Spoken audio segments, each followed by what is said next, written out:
Добър ден! Днес вече е ред и на петата есенция от Баховите есенции. Пета подред е Церато.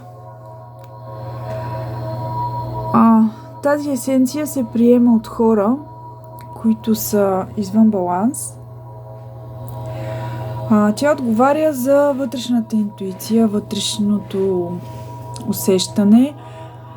Тези хора постоянно се двоумят между две мнения и постоянно питат.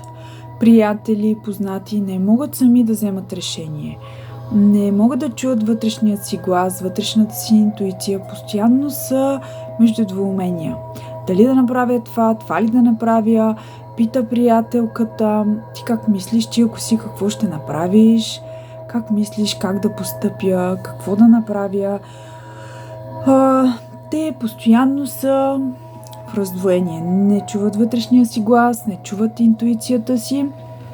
И затова тези хора, които се чувстват така, по този начин, и разбира се, ако го осъзнават, че е така, защото ние в повечето случаи не виждаме, че имаме такива конфликти. И когато се приема есенцията, човек достига, доверява си и си позволява да чува собствения си глас, собствената си интуиция, защото понякога интуицията ни е доста силна, но не я чуваме. Просто не я чуваме и някой друг ще чуем, ще се съгласим с неговото мнение, ще искаме външен фактор, който да ни покаже и подскаже, но себе си не чуваме. Затова най-добре е да чуваме себе си, защото всичко е вътре в нас. Отговорите са вътре в нас. Церато.